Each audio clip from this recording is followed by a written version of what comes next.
Ladies and gentlemen, boys and girls, and friends beyond the binary, trees and multiforms, it's time for a return to who? Who or whom are we returning to, or who or whom is talking?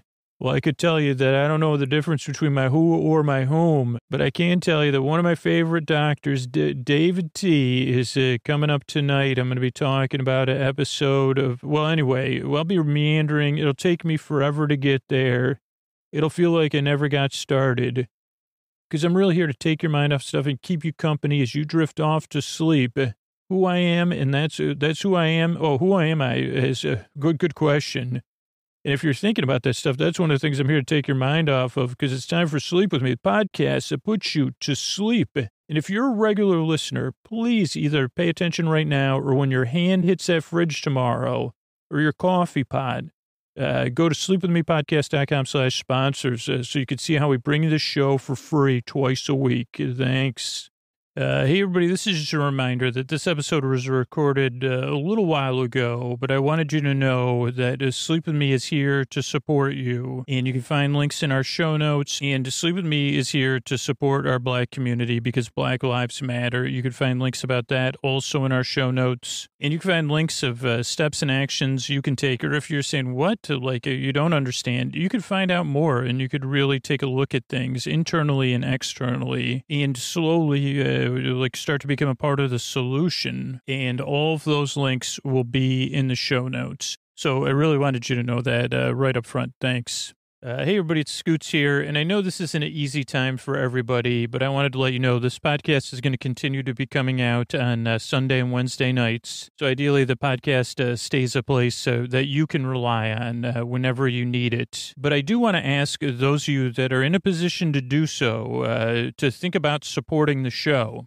And you could do that at sleepwithmepodcast.com/patron. I mean, the main reason that patrons say they support the show is because it feels good. They know they get a lot of value out of the podcast, and they're proud to support the work that goes into the show that puts them to sleep, and they get so much out of. And that's pretty rebellious. It's actually like countercultural to support a free podcast because you get something out of it. So if you do have an extra $10 in your monthly budget or $20 in your budget, consider becoming a patron. Now, some of you might be like, well, what really is in it for me? Well, $10 and up patrons get 2 all intro episodes a month. So that's one reason if you're a fan of all intros. If you just want to get to the stories or you don't like any of the singing in the podcast, $5 and up patrons get story-only episodes every week, and they get jingle ad-free episodes every week. And the main reason to become a patron is if you listen on a regular basis and you rely on the show, or especially if you listen all night. So just ask yourself, how many times do you listen to Sleep With Me a month compared to other things you pay for on a monthly basis? And then only if you're in a position to do so, go to sleepwithmepodcast.com/patron. One other reason to do so, though, is that now we have an exclusive show. It's only available to $10 and $20 patrons. It's an exclusive behind-the-scenes look. It's still sleepy at the making of Odder Things, and it's just something really cool. You say, wait a second, I'm the only one that gets to listen to this, and it's sleepy, and I get a deeper look into the process of making the show. So one more reason to think about becoming a patron at sleepwithmepodcast.com/patron. All right, everybody, it's time to talk about one of the sponsors I use on a regular basis, and that's Sunsoil.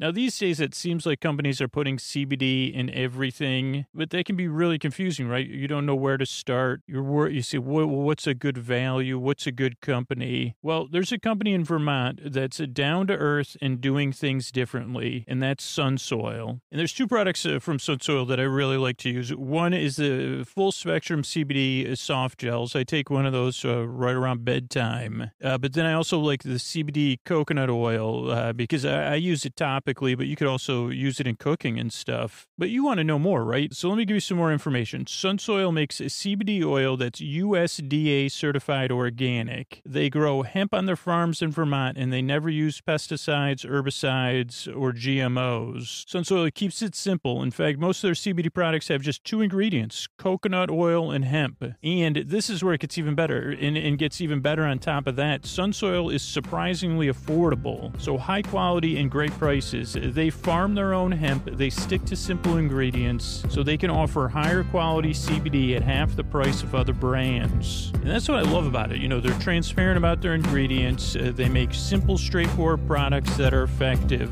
But it's also reassuring to know they have rigorous lab testing, clean and sustainable practices. And then on top of that, they have amazing, fair pricing. And then you could save even more because Sunsoil makes pure and simple CBD products at an unbeatable price. You can get 30% off your first order by going to sunsoil.com/sleep. That's sunsoil.com/sleep for 30% off your first order. Right, Mystery Bard? sunsoil.com for 30% off. That's Sunsoil. Sunsoil.com for... Thanks, Mr. Bard. So get over there, sunsoil.com/sleep for 30% off your first order. Thanks, everybody. All right, everybody, it's time for the Sleepy Supporter Zone. The one part of the podcast is loud, it's brash, and I need you to hear it because that's how we're able to bring you the podcast twice a week, are the listeners who, I can't believe it, support the sponsors. Thank you so much to Kenny and Melissa who supported Daily Harvest. I mean, now, I love the papaya and mango smoothie, holy mackerel, and the overnight oats, the banana, holy mackerel, but like a cacao, cinnamon. But I appreciate Ken and Melissa checking out Daily Harvest. Kenny even had some fun with the dry ice, put on a little dry ice show that comes in the packaging. But if you check out a sponsor like Daily Harvest, tag them, tag me in a social media post so they know their partnership is valuable. And I could try to thank you here on the Sleepy Supporter Zone. So that's part of one of the Sleepy Supporter Zone. Part two is you getting the support you need.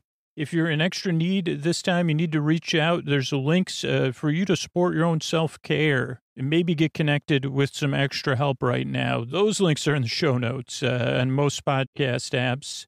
Black Lives Matter. So if you want to support the black members of your community, be a part of change internally and externally, be working towards improving or being a part of the solution. Links to some places to get started with that will be in the show notes and some great organizations. And the third part of the Sleepy Supporter Zone is something I support. And you've heard of me. I got my masks from Ashley Slade Art. But I also got Ashley's Liberty and Justice for All t-shirt. My daughter, my mom, and I were all wearing them on the 4th. And all of Ashley's earnings for that are going to the Lawyers Committee, which enlists the private bar to combat discrimination and inequality. So I want to thank Ashley Slade for making amazing shirts and supporting amazing causes. Links to Ashley's Threadless store will be in the show notes. And that is the end of the Sleepy Supporter Zone. Oh, Mystery Bard, a lot of people help out on this show. Who are they? Chris Posty Poster Son sounds like an earful. Wrote the theme song. Edits episodes. Carl W. the Legend also edits episodes. Kenny, Scotty, and Jennifer.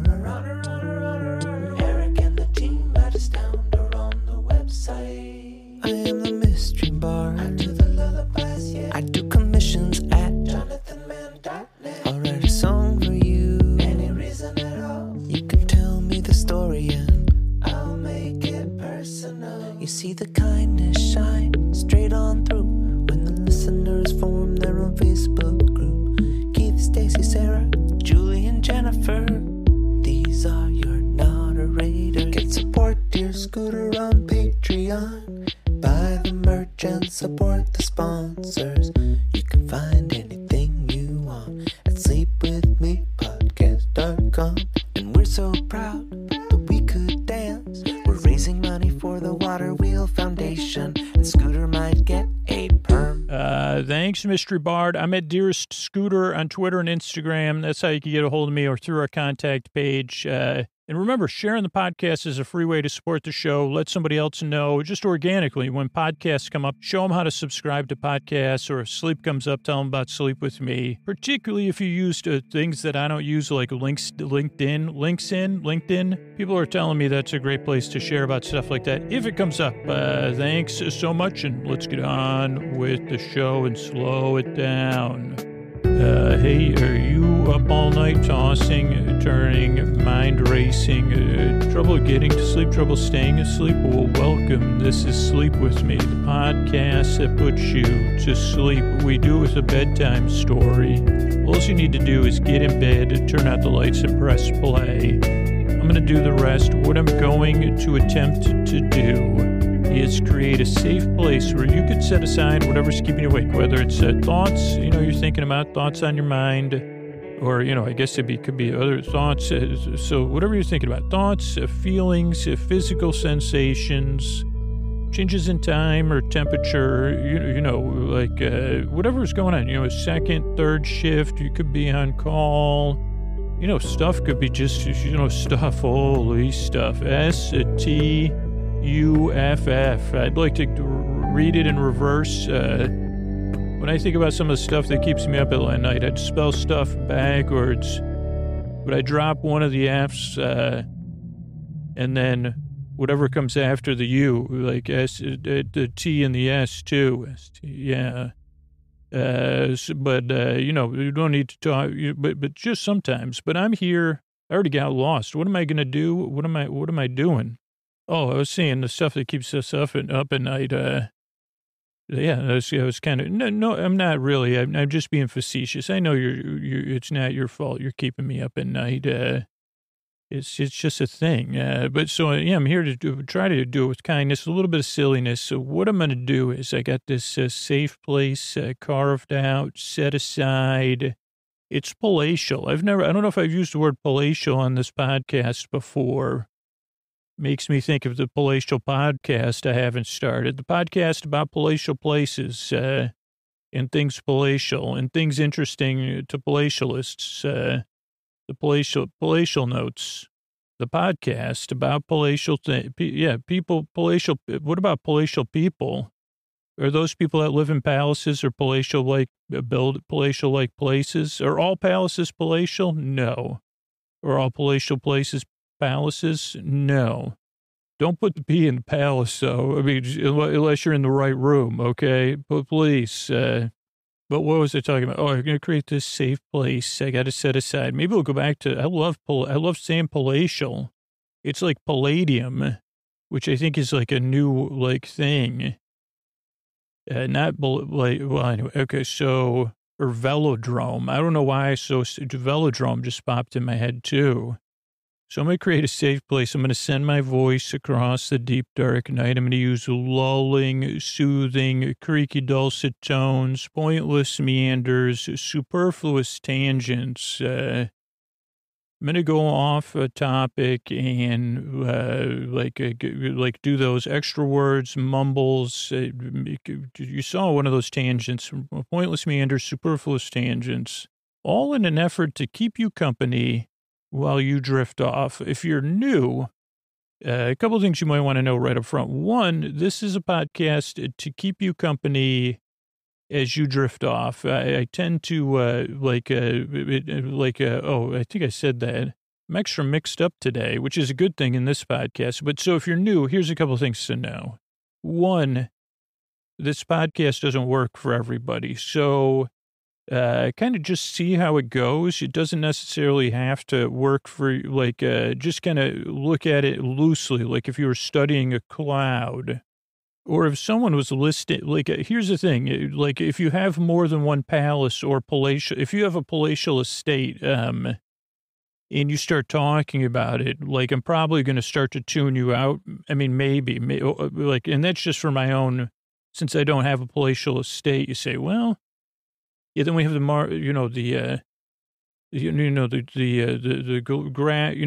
picnic area. Then we have the picnic zone. Then we have the water play area. Then the water park.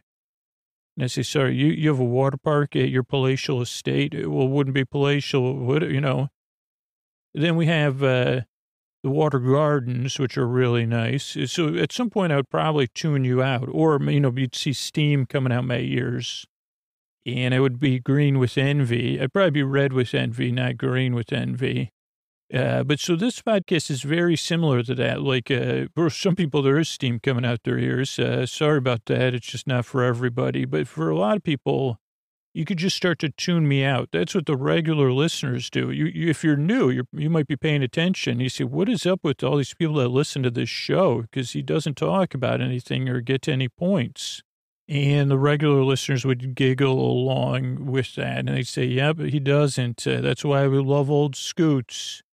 So that's, so don't pay attention to the show. Barely listen to it. But I will say that most listeners say it takes 2 or 3 tries to get used to the show. So give it 2 or 3 tries and just kind of see how it goes and then see, okay, well, this kind of barely worked for me. So that's one thing to know. The next thing to know, so consume the podcast loosely. The other thing is there's a lot of podcasts to put people to sleep out there, or other sleep solutions and stuff like this. This is the only podcast that's kind of here while you fall asleep. I'm here to keep you company as you drift off. I'm your bore friend, your bore bae, your bore cuz, your bore sib, your bore bestie, whatever you want to call it. And I'm just here to be at your bedside, while you fall asleep. That's it. Take your mind off of stuff. So that's two things to know. The other thing that can throw new listeners off is the structure of the show. The show is very different, and that can mix people up. So let me tell you about the structure of the show. Show starts off with a few minutes of business. That's how we keep it. Starts off with a greeting. Then we do the business. That's how we're able to bring the podcast for free twice a week. Then there's an intro, and the intro also can throw people off because it's me talking for about 12 to 20 minutes about what the podcast is. So I'm kind of, I say, well, I try to get to the point and explain what the podcast is, and then I go off on tangents or get mixed up. And I wish that was totally 100% on purpose. I do say that sometimes, totally intentional. Every meander is a well-planned meander, but that is just not the truth. Like sometimes, you just got to, you got to do a little bumbling, some natural bumbling. So what was my point? So the intro that's one of the reasons why the intro is so long. But the main reason the intro is like 12 to 20 minutes long, when you'd say most intro Scoots are like 2 or 3 minutes, you tell us what you're going to tell us, say something, then tell us what you're going to tell us again. I'd say, well, I tried to do that, but the whole idea of the intro, so there's a few ways to consume this show once you become a regular listener. At first, just kind of consume it, first probably skeptically or doubtfully. And then after that, you say, well, I'm not so sure about this. And you say, oh, I'm not so sure about this, so I don't have to listen. But as you become a regular listener, there's 2% of listeners who start the show at around 20 minutes, and they just listen to whatever starts at 20 minutes. It might be the end of the intro, might be some business, might be this where we talk about tonight. We're talking about an episode of Doctor Who or a holiday special. So you could see after you become a regular listener, oh, that's what works best for me. But most listeners, they listen to the intro as part of their wind down. And some of them start it before they get into bed. Some of them start it as part of their bedtime routine, whether they're journaling or knitting or cross-stitching or doodling or petting pets or brushing their hair, whatever they're stretching, just sitting and staring. That's one of my hobbies, out the window or at a wall or at the ceiling. I do really like, and this is something I just got back into. You say, Scooch, what else do you do for fun? And I'd forgotten this one. I do like to look at things from upside down. I like to get into a position where I can look at and pretend that the ceiling's the floor. And if you haven't done that in a while, I highly suggest it. I mean, make sure you do it, in a safe and comfortable way. But talk about it. I say, how did I forget how, then you pretend you imagine you're walking around your apartment and it's upside down. I love doing that. So those are all reasons the intros are around 12 to 20 minutes to kind of give you time to unwind and ease into bedtime. So that then there'll be some business. Then I'll talk about an episode of Doctor Who from series 3, the second series with David Tennant. This one will be the special before the season started. And if you've never seen Doctor Who or you have strong feelings about it, don't worry. This will be very meandering. Everything will be told in a bedtime story way. So I'll take plenty of long turns around anything that you say, well, I'm not so sure about that. Because when I was a kid, I wasn't so sure about the original Doctor Who series. I'd say, oh, boy. But now I've grown to love it and the performances. So we'll have some fun. So we'll talk about that for about 40, 45 minutes. And there's some thank yous at the end of the show. So that's the structure of the show.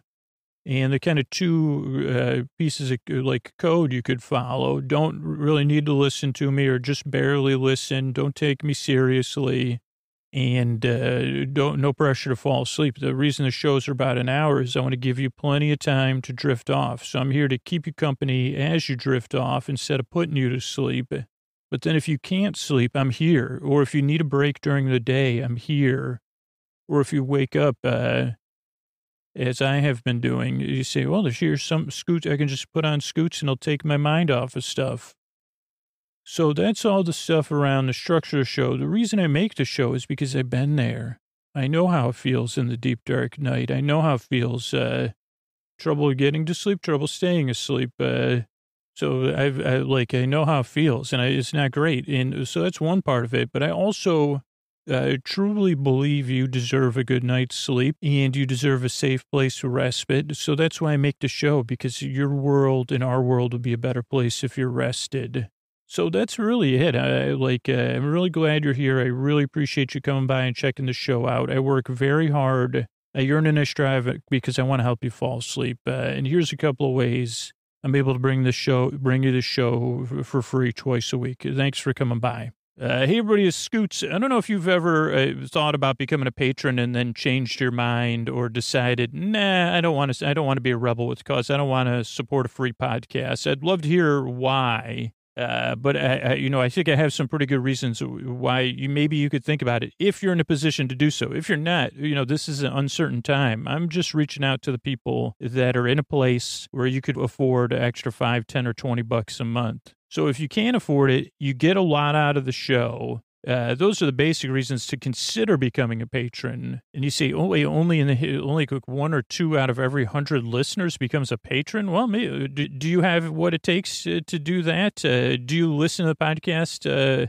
5, 6, 7 nights a week? Do you listen to 5, 10, 20, 30 episodes a week? Do you wait? Are you listening to the episodes on Sunday and Wednesday when they come out? Like you say, oh boy, do you love all intros? Do you want to listen to our exclusive patron-only series that $10 and $20 patrons are getting?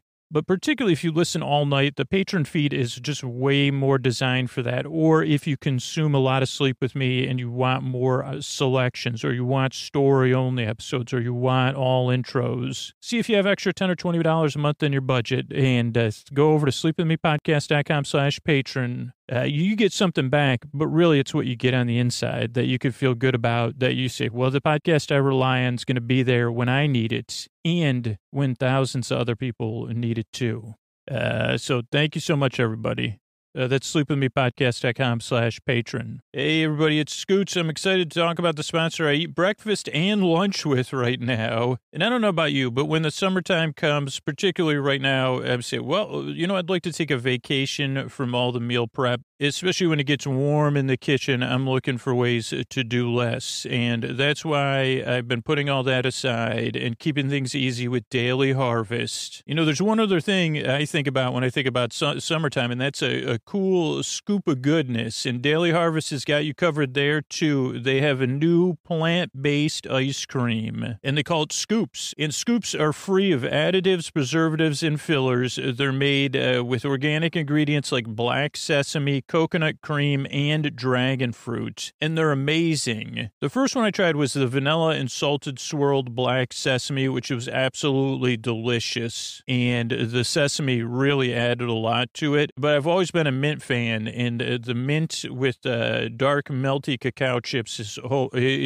absolutely dreamy. And then on my next order, I'm going to try the strawberry with rich rippled berry compote. Talk about a nice treat to look forward to at the end of the day. And it's not just scoops. Daily Harvest saves time by keeping your home stocked with delicious food, with real fruits and vegetables, farm frozen to lock in their peak nutrients and taste. With Daily Harvest, there's tons of options for any time of the day. I usually start my day out with the oat bowl, overnight oats, a chia bowl, or a smoothie. And then at lunchtime, I'm a big fan of their harvest bowls. But I'm even a bigger fan of how easy the prep is. It takes just minutes. So for me, eating with Daily Harvest is easy and effortless, whether it's a night at home or you're looking for a quick lunch or a quick breakfast because you're on the go. And then everything stays fresh in your freezer until you're ready to enjoy it. So here's the thing. Keep it simple this summer with Daily Harvest. Go to dailyharvest.com and enter the promo code SLEEPWITHME. That's one word, sleep with me, to get $25 off your first box. That's promo code SLEEPWITHME for $25 off your first box at dailyharvest.com. That's dailyharvest.com. Use the promo code SLEEPWITHME and then share with me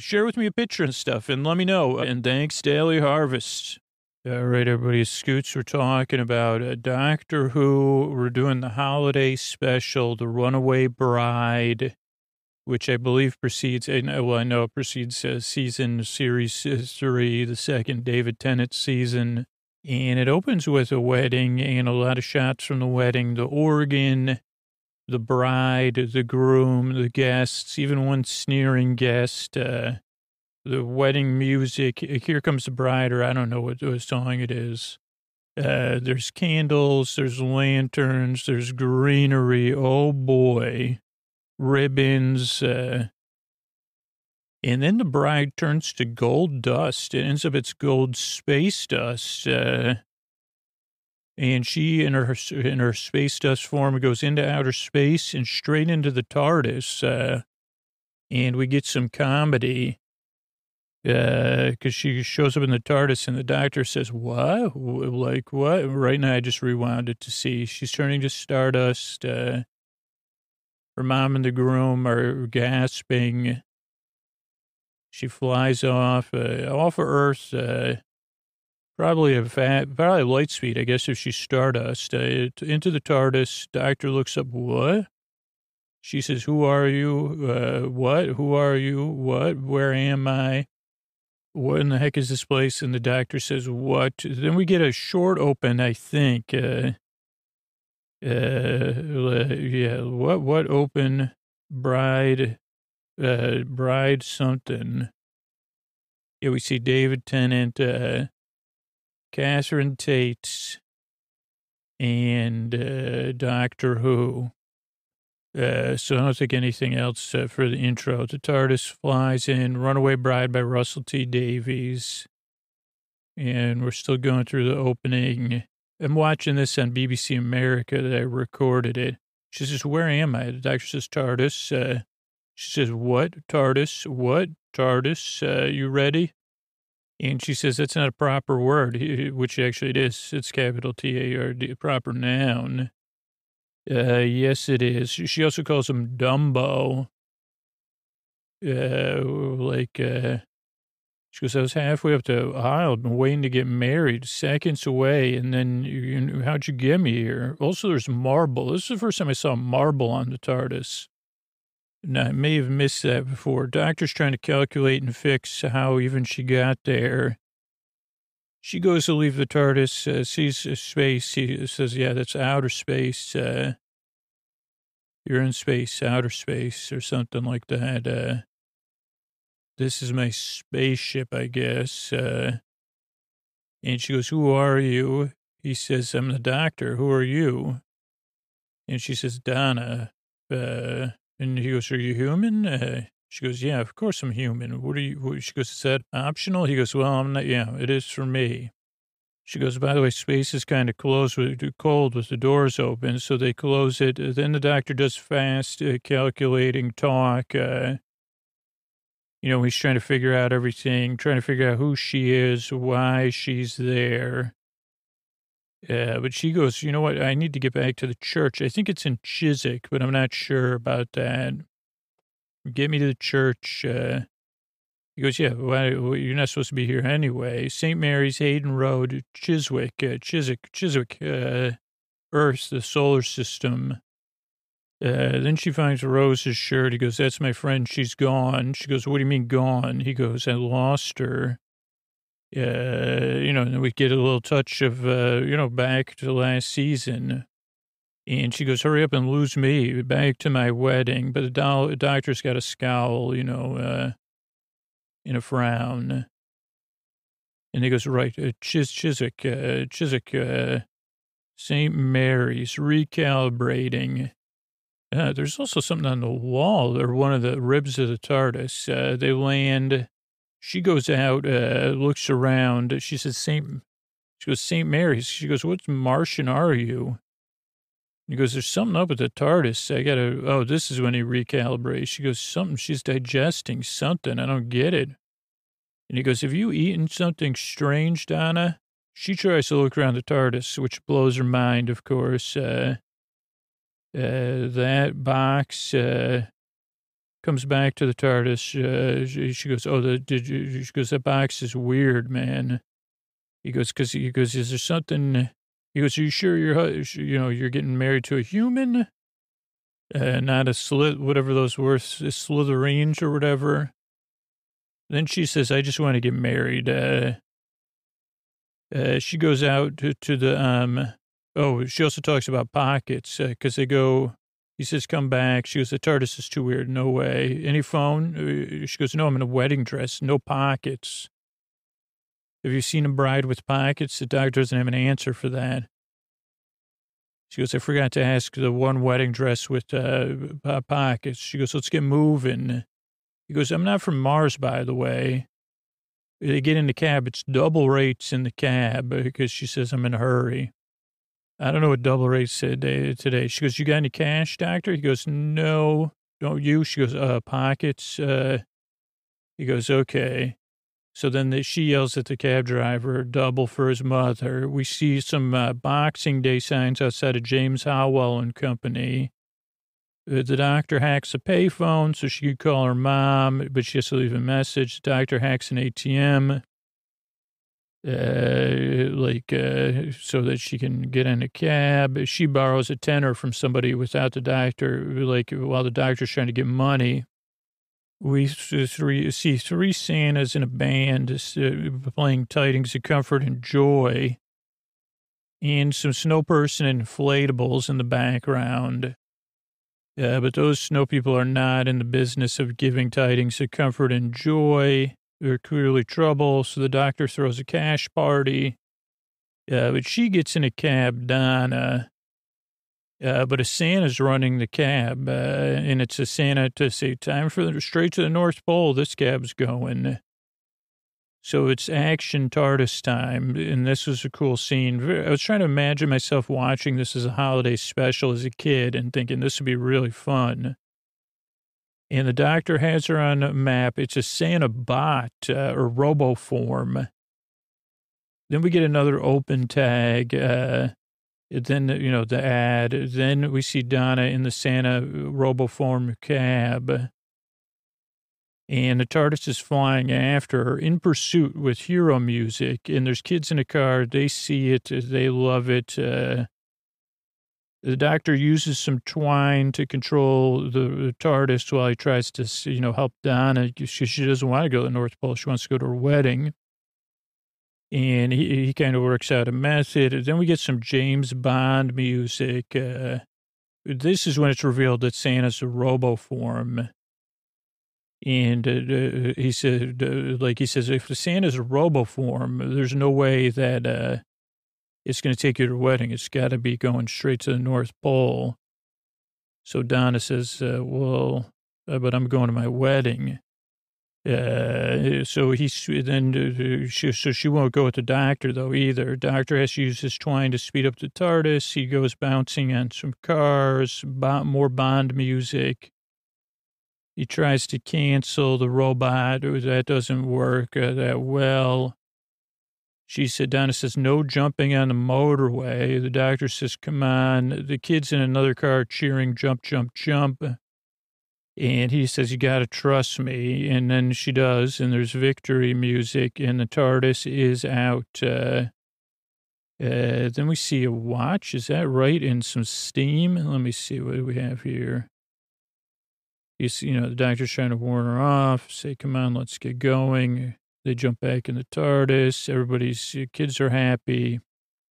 So that was a cute moment, of course. And a good moment for Donna, to say, well, I did it. The kids, wow, they're really happy. And one of the kids has a Santa doll. TARDIS is out, flying high in the sky. Yeah, she looks at her watch, and then they're on a roof. Smoke's coming out of the TARDIS. The doctor says, a funny thing for a spaceship, the TARDIS doesn't do much flying, or she. They're looking out over London. She says, I wish you had a time machine so I could go back and be at my wedding. He goes, yeah, TARDIS can't do that. Even if it could, it would mess up the timelines. He says that apparently it does that from his own error. I can't remember from last season. The doctor's very thoughtful. He gives Donna his jacket. She gives him some burn, he gives her a wedding ring, which is a biodamper. He goes, I hear they do the biodamp, which is funny. It keeps her hidden. With this ring, I the biodamp, he says. And then he talks about last Christmas, like he didn't give anything away. The very next day, he said, last Christmas, I had to deal with some other thing. He goes, yeah, I dealt with these, like a different kind of Santa, robo-form. Because you don't remember that great big spaceship last year over London? She goes, I don't know what you're talking about. I was hungover. And I had to sleep in. He goes, okay, well, he goes, yeah, just over there in the Powell estate. And he says, anyway, my friend, and he goes, okay, I got to change the subject here. Friends. So he has some memories. He's a little down. She says she notices. She changes the subject. Or no, he does. She says, who was he? He goes, anyway, why do you think those roboforms want you? There's nothing special or powerful about you. And he tries to scan her with the sonic screwdriver. She goes, stop bleeping me. Then we get a flashback of Donna's and Lance's love story at H.C. Clemens, where they both work. He's in HR. Do ID cards, keys, locks. She started there. There's some interesting signs about locks and her desk and Lance getting her coffee. And it's a nice little scene. And I mean, it unfortunately pays off, but not in there's a couple payoffs for it. But yeah, she talks about, this thing with Lance and kind of paints her viewpoint of it. Then they show another viewpoint of it. So you get some humor of Donna and Lance and the perspectives of reality. And you get to see some of London or sets. I think it's London. The doctor tries to get more information. And she goes, enough of my CV. The doctor says, something with keys maybe. She goes, come on, let's get back to the wedding. It's not going to be pretty. She goes, you can do the explaining, Martian boy. He goes, yeah, I'm not from Mars, by the way. Then we go right to her wedding reception. It's party time. There's disco. There's dancing. There's a cake. And Donna rolls in. Lance is dancing with the woman that was sneering at the wedding. Her parents are dancing. Everybody's having a good old time, even though Donna's not there. She's very cross, I would say. Very, very cross. It's holiday dancing music playing. She says, what did you do? You having the wedding reception without me? And then everybody says, well, why not? It was already paid for. They kind of give her some tood. Lance is like, where were you? It's a tense moment. The doctor says, hi, I'm the doctor, by the way. And there's more very funny episode. Even Donna's mama says, what am I supposed to do? And they go, what happened?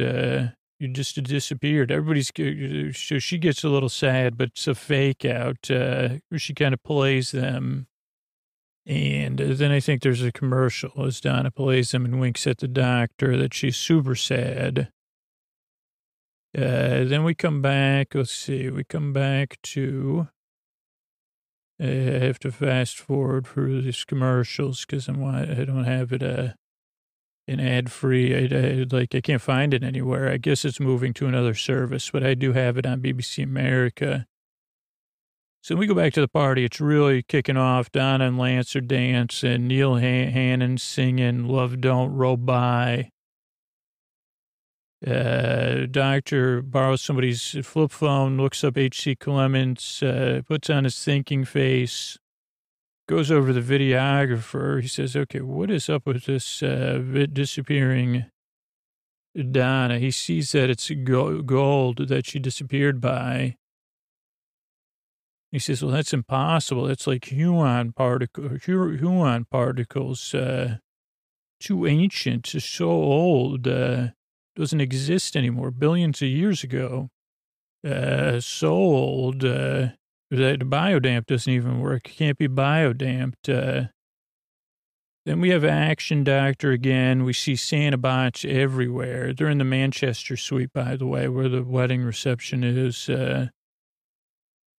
Santa bots are everywhere. Then one of the Santa bots pulls out a Nintendo GameCube controller. I'm pretty sure that's the one. It's a controller of GameCube. It could be a 64, but I think it's a GameCube controller. And it's a remote control for these flying ornaments. And everybody does oh dear. Some people do a cake dive. There's fun music at least, but it's not good for the wedding because it ruins the wedding. The ornaments ruin the wedding reception. More Santas come in, but then the doctor totally plays them. He says, hey, by the way, don't let somebody with a sonic screwdriver get to a sonic system. And so he gives them a screwdriver sonic blast. Short circuits all the RoboForm Santas. He says, hey, by the way, there's 2 remote controls here. And Donna says, aren't you going to do anything? Like, what? He goes, I got to look at the big picture. Who did this? Who is that? Who's that? Who's that? He goes, and they see the RoboForms are coming from up there in the sky. Then we see projections and we hear a voice say, clever, clever, clever, kind of a cat voice. Or someone doing a cat voice. They have many screens, and they have then it opens, or then it goes to a commercial. So the cat voice, kind of from the movie Cats. I didn't see that movie, but you've seen kind of some of what it looks like to have a celebrity dressed up as a cat. And that's what you could expect coming up here, but with wax teeth. Is that part? Yeah. Then we're at H.C. Clements' office. Doctors are looking around. They have nice holiday decorations at H.C. Clements. It was bought up 23 years ago by Torchwood. You know Torchwood? No one knows it. Canary Wharf, Cyber People. No, Daleks. She goes, I was in Spain. He goes, you didn't see any Daleks in Spain? She goes, I was scuba diving. He goes, well, that was it for Torchwood, but H.C. Clements stayed in business. I didn't. I said, Torchwood's gone. There's also a sign, engagement is the key for business. He says, Huron's ancient. We got to figure out. He goes, it's related to the remnant of the TARDIS, the heart of the TARDIS. That's why you connected with the TARDIS. Activated these things. He goes, and now I'm looking at the building plans and I see that there's a sub-basement. So we'll go to see you later. She says, no chance, Martian. Lance, get inside here with me. Then we hear the cat person, they're a cat person, like they say, the bride approaches. She's my key. Then Lance, Donna, and the doctor in a sub-basement with green lighting. They ride some segways around. They have fun. They get their bearings. The doctor says, we're just under the Thames flood barrier. Rhapsody in Blue plays. It's a secret base.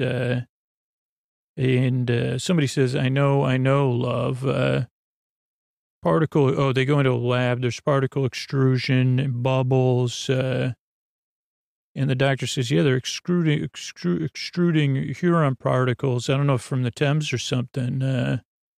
He says, this is brilliant. They're manufacturing them. He makes faces behind the bubbles. Lance is still trying to do, who are you? Doctor says, I'm a freelancer. So they're using the Thames to extrude stuff into liquid form. And yeah, that's what's in you, Donna.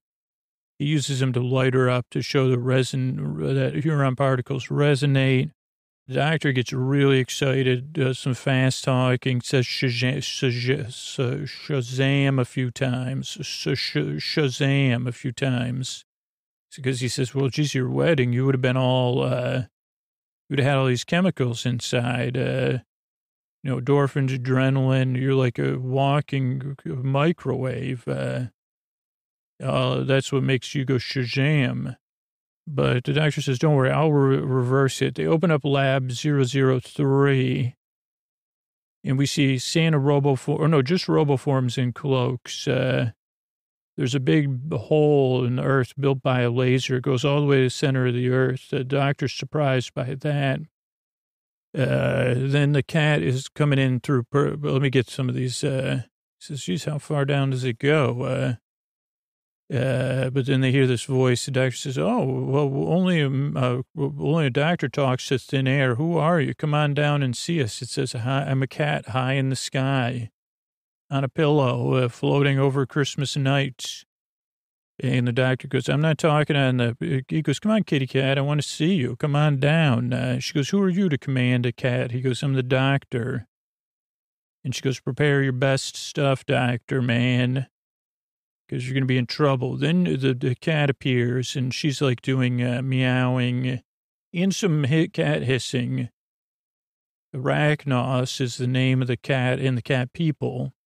Then he says, I can't believe it. Empress of the Arachnos is who she is. So she's not just any cat or Arachnos cat person. She's the Empress of the Arachnos, which is, I guess, is important. Or at least for our story, it's important. Then she says, they say, only you? She says, only me. I'm the last. Or doctor says, you're the last of your kind. They also mention the shoes called Spats. Lance and the bride, she says, oh, you're so feisty, this bride. Because they say the cats should take all the milk. These cats, Arachnos, not regular cats, Arachnos cats are going to gobble up all the, the milk on Earth. Because that's usually where they should go. And let's see, Lance does a double take. Lance and the bride, so feisty. The cat is just a cat. Like Lance sneaks up on her, but then she says, Lance is funny. Lance is on my side. He loves kitty cats. Then we kind of learn that Lance is very impolite. And Lance says, Donna's idea of a height of excitement is a new Pringle, new flavor Pringle. And Lance says, big picture, like the doctor said, for me, is seeing all of space. That's what I want, to see the size of space. And then she says, who is this little physician? And the doctor says, well, why'd you build something 4,000 miles around, down there? And then she says, anyway, doctor, you're toast. And the doctor starts buying some time in a very typical doctor fashion. And he says, we don't have to worry because the TARDIS doesn't need to go to us. When she's got Huron particles, TARDIS comes to her. And so they are protected by the TARDIS. The Empress is not happy. Then the doctor says, by the way, I can use this as a time machine. Molto bene. Molto bene. Donna's a little bit sad because Lance was so rude, which totally makes sense. But they go out into space 4.6 billion years ago. Sun was brand new. Earth was still dust. They needed gravity to pull everything together. And Donna says, well, this puts my wedding in perspective. The first rock, the gravity of the first rock pulled all the other rocks together. Still don't understand why. And Donna goes, well, that's why the Ragnos cat pillow is the center of the earth. That was the first gravity rock that pulled everything else in. Lance starts to glow. Is that right? Oh, there's trouble. The TARDIS, starts to get pulled back in. Yeah, because Lance is glowing. So he pulls the TARDIS back after Earth forms around the Ragnos cat pillow. Let's see. It pulls him back. She goes, okay, she's close. The doctor and Donna, they come back, but they're in a hall. Doctor tries to do something. She says, what do you do? The doctor goes, I don't know, I'm making up as I go along. He's using a stethoscope, extrapolator or something. He goes, I've already dealt with the what do you call them, before. You're the key particles. We got to open it. Stethoscope. Donna it vanishes. She goes, chases the cat down, and we go to a commercial. Doctor opens the door and a roboform's waiting for him, and then it cuts to a commercial. So, very interesting article. You see, okay, so the cats, these cat beings, they're not normal cats, are going to drink all the milk on Earth. So, the doctor's got to put a stop to it. I guess from the center of the Earth. Then they are back, Lance and Donna, together at last. The awful wedding. They're both got their particles flowing. I guess it has to do with the milk somehow, which wakes up the secret heart unlocks and wakes up the kitties on the pillow that'll come to drink the milk and unlock it and wake up space cats and kittens. Her ship comes down towards Earth because she says sustenance time. They're going to drink up all your milk. And she says, oh, funny little Lance, you're so impolite. The Empress does not approve. Even though I laughed at your jokes, I don't approve of them. Then we see her ship, and people think it's a Christmas star with Tesla coils, but it's really a milk-thieving ship. The doctor goes in undercover pretending he's a roboform, but the Empress sees right through it. She says, unmask yourself, doctor. I could tell you're a roboform. The doctor says, she says, you're so clever, you're busted. And the doctor goes, no, Donna, I got you, swing. Then there's more comedy as Donna swings on a rope. And he says, oh, sorry. She goes, thanks for nothing. And Ragnos Empress says, this doctor man amuses me, but we got to get this cat planet going. Or the doctor says, I'll give you a cat planet if you don't drink all the milk on this planet. There's beings that need milk, mammals, they call them. And he goes, take that offer. I'll get you your own cat planet. And she goes, I decline. And he goes, what happens next is on you then, your own doing. And she says, I'll show you what happens next. Meow. Kitty cat time. But then she says, with my roboforms first. And the doctor goes, guess what? And he puts them all to sleep. And Donna says, how'd you do that? He goes, pockets. He pulls out the giant GameCube remote control. She goes, how'd you fit that in there? He goes, oh, my pockets are bigger on the inside. By the way, much bigger. Because she says, my children, she calls him a Martian. He takes out all the Christmas balls. And he does a great solution. He gives all the kitty cats wet, with a little bit of a hose, spraying them. So then all the cats don't like being wet and they don't smell good. But mostly they don't like being wet. So they go to their mother cat and they say, take us back to the planet or something, you know? So she transports everybody back to their ship, and she's still after the Earth and everything on Earth, but they go to, like, the doctor says, and the Earth says, wouldn't it be easier if all you and your cats, we got this great place for you and your cats go. It's called the Big Cat House in the Sky. Go there. So she does, but also the doctor and Donna got soaking wet. So they get off the TARDIS back in Donna's neighborhood. And at first they're kind of laughing, because they can't believe it. Can't we made it back here? Oh, I forgot. They drained to the Thames to get rid of all the cats. They're wet and laughing at first. There's horns blowing. You say, geez, we drained to the Thames. Then they go back to Donna's. And the doctor goes, here we go, back home. I told you it'd be okay. And she goes, I can't believe it. I lost my job and my wedding. All that in one day. What a day. Doctor, you're a number. And she goes, well, and doctor goes, yeah, sorry about that. And she goes, well, Lance was a J to the R to the K anyway. And doctor goes, yeah, love and loss. And she goes, well, I'm soaking wet in the wedding dress. Better get inside. My family probably wondering where I'm at. We see some parents hug in the windows. He goes, you don't like Christmas, do you? She goes, nope. He goes, what about a white Christmas? And he makes a snow machine. He does this like fireworks that are snow. And it starts snowing. And Donna laughs. Doctor kicks it against the TARDIS and says, atmospheric excitation, baby. And she kind of smiles, looks at him, Merry Christmas. And he says, Merry Christmas to you.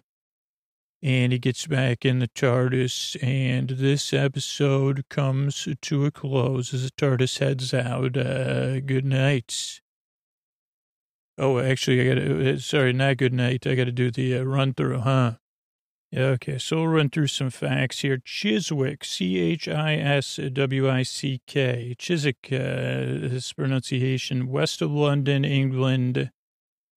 It's got Hogarth's house, the residence of William Hogarth, Chiswick House, one of Neo-Palladian villa, known as one of the finest in England, Fuller's Brewery.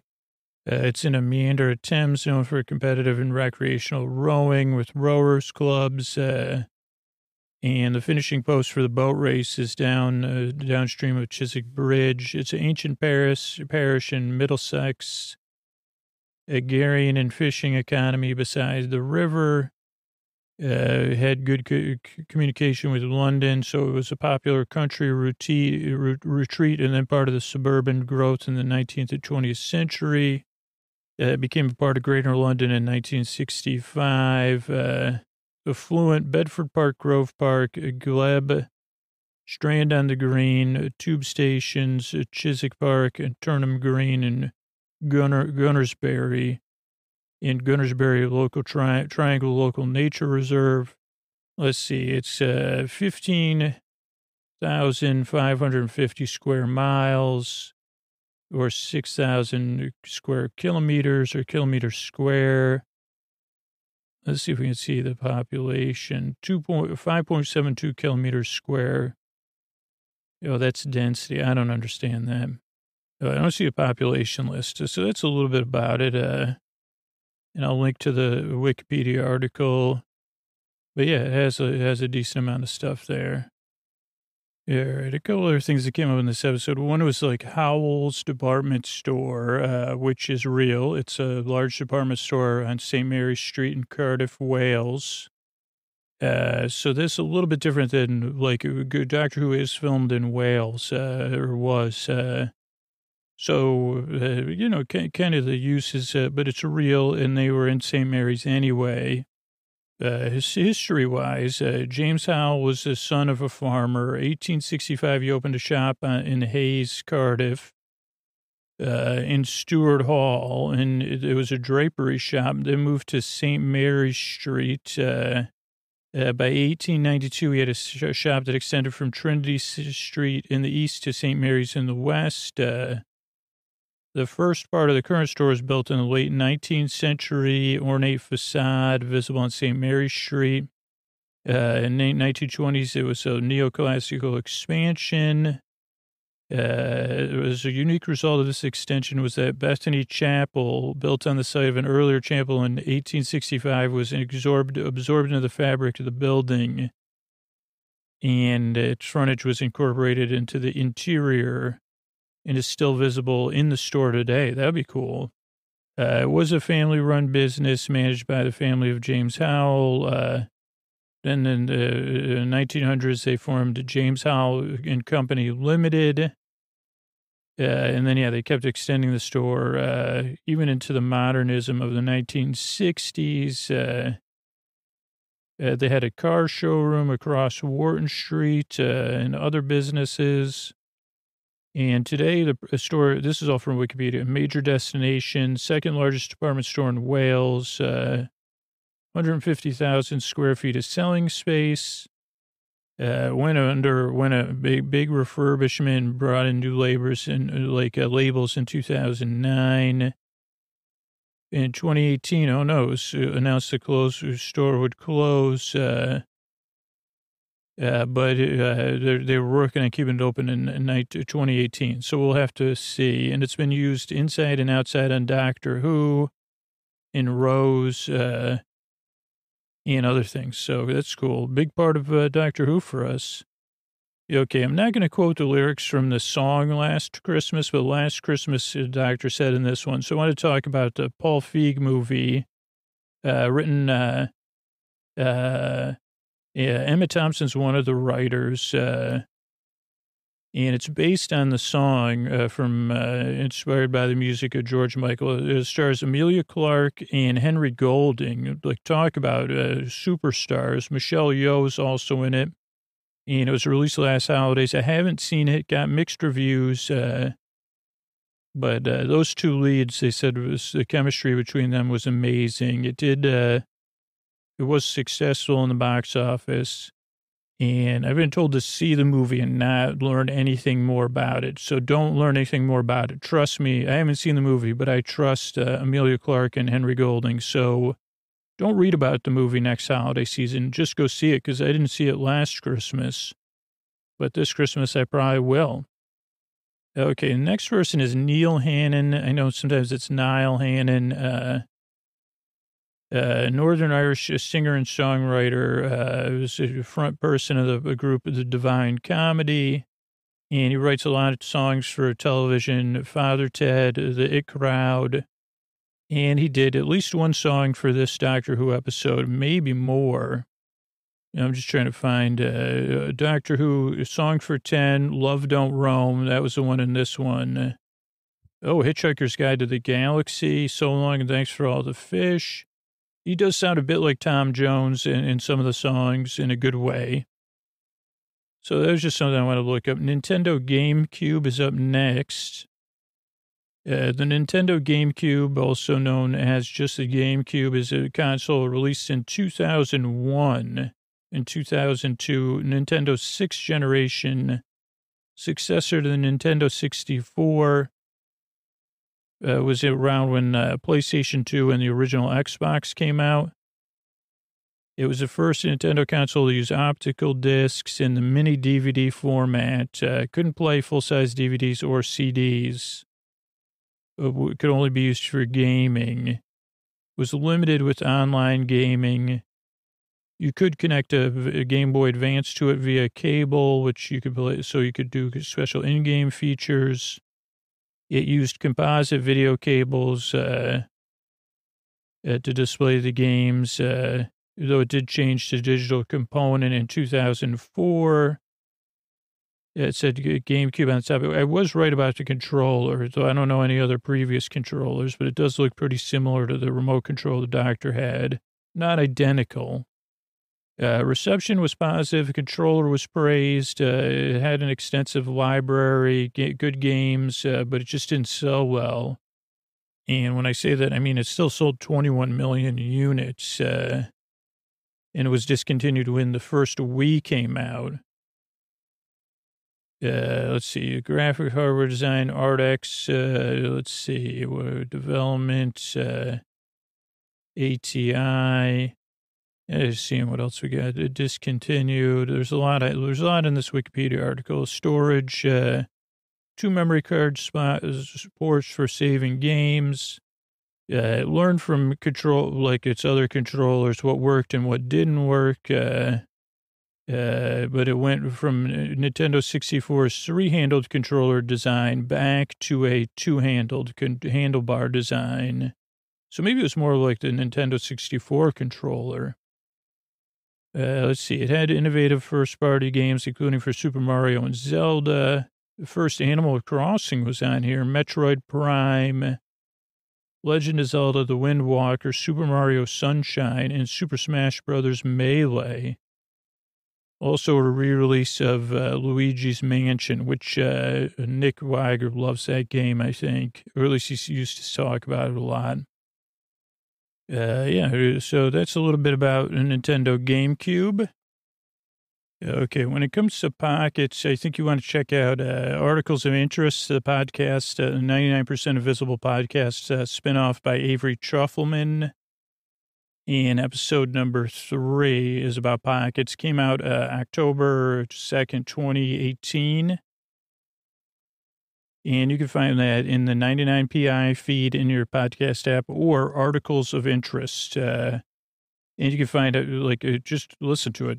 Then you'll learn way more about pockets than I could tell you. And plus, it's an amazing podcast. So check that out. Thames Flood Barrier. Yeah, the Thames Flood Barrier is a movable barrier system designed to prevent the floodplain of most of Greater London from being flooded by tides and storm surges from the North Sea. It's been operational since 1982. When needed, it's closed during high tide, and at low tide, it can be opened to restore the river's flow back towards the sea. Built approximately 1.9 miles due east of the Isle of Dogs. Its northern bank is in the Silvertown area of Newham and New Charlton and Greenwich. They've been dealing with flooding since Roman times. In 54, they tried to figure out how to avoid it. And they recommended it as an alternative to raising the banks. Erecting a structure across the Thames that could be closed should be investigated. A large number of designs were put forward, including a viaduct with gates or something, flap gates lying on the riverbed that could be floated up by compressed air, which we've talked about on other shows before. Then 66, they took a look at it again, tried to figure out the costs and what could be built. But they said we got to do something to protect, to protect London from a storm surge, especially something north of Scotland and the spring tide. So the concept of the rising sector gates was designed in 69. Rotating cylinders based on the taps on a gas, like a gas cooker, like your stove things. And it was designed, they tested out the hydraulics, and then they passed the Thames Barrier and Flood Prevention Act to authorize construction in the 70s.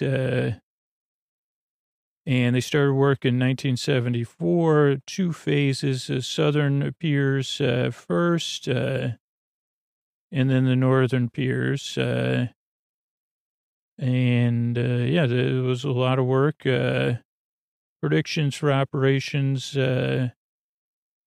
It's really cool. A really cool piece of design. Future was supposed to last till 2030, but probably didn't know about it. By mid-2000s, it was being used 6 to 7 times a year. But even more than that, depending on the year. But they're looking at trying to do something to supersede it. It's interesting, very interesting. And it appears in a lot of different fiction and entertainment. Now, the doctor says Shazam in this episode. There was a movie Shazam that came out recently, but there's also a TV show that I saw some reruns of. I just barely remember it. I more resemble Shazam. It was a live-action TV show based on the superhero Captain Marvel, also known as Shazam. It starred Michael Gray as Billy Batson, a teenage boy who could be turned into Captain Marvel. Two different actors played it. When you would say Shazam, I traveled the country with a mentor in a Dodge motorhome looking to help people. So it's kind of procedural. Ran from 1974 to 1976 on CBS's Saturday morning lineup. And I wonder when it was broadcast history. It was reruns up until 1980, and then it was on TV Land in the 2000s. So yeah, interesting. I don't think I've seen it since I don't even remember, but I don't know. I just wanted to look it up. And finally, let's learn about Spats. I know there's a place in Berkeley called Spats, but I wanted to look at this up. Spats was footwear that was worn by a character in the show. A shortening of spatter dashes or spatter guards, a classic footwear accessory for outdoor wear, covering the instep and the ankle. Spats are distinct from gaiters, which are worn over the trouser and leg as well as the shoe. Spats were worn by men and less commonly women in the 19th and 20th century. They fell out of frequent use in the 20s. They were made from cloth or gray or brown felt and buttoned around the ankles. Their intended practical purpose was to protect the shoes and socks from mud or rain, but were also stylish at some point. Increased formality may have been the reason. Increased informality was a decline of Spats. King George V in 1923 opened the Chelsea Flower Show with a frock coat, gray top hat, and Spats. By 1926, though, the king shocked the public by wearing a black morning coat instead of a frock coat. And that was the demise of the frock coat. And then Spats were left off the king in 1926, too. And it is said that this moment was observed and commented on by spectators and produced an immediate reaction. The ground beneath the bushes was littered with discarded Spats. And in New York in 1936, the Associated Press observed, in recent years, well-dressed men have been discarding Spats because they become the property of rank and file. A revival of high-top shoes and cloth uppers was forecast. There's also an article from the oldie. It's just quoted in here. Pity the fellow who can't afford Spats. That's in the references on Wikipedia. And that's it. Thanks, everybody, and good night. I want to thank everybody that became a patron recently. Claire, Joshua, and Ari. Thank you. Thanks, and good night. Debbie, Cassandra, and Angela. Thanks, and good night. Brittany, Theta, and Matt. Thanks, and good night.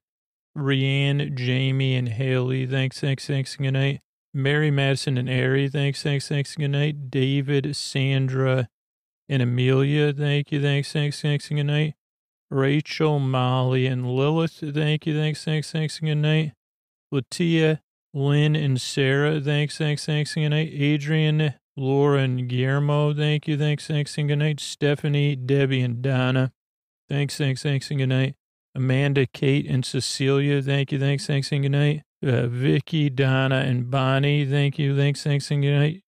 Linda, Robin, and Adriana, thanks, and good night. Amanda, Anthony, and Simon, thank you, thanks, and good night. Ellen, Alexander, and Casey, thanks, and good night.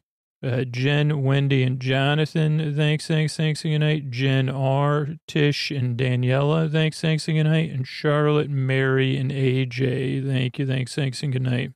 Sleep With Me exists as a free podcast because of people that support our sponsors and support the show directly on Patreon and support our merch store. So thank you, everybody that does that. That's how we're able to bring this podcast free twice a week.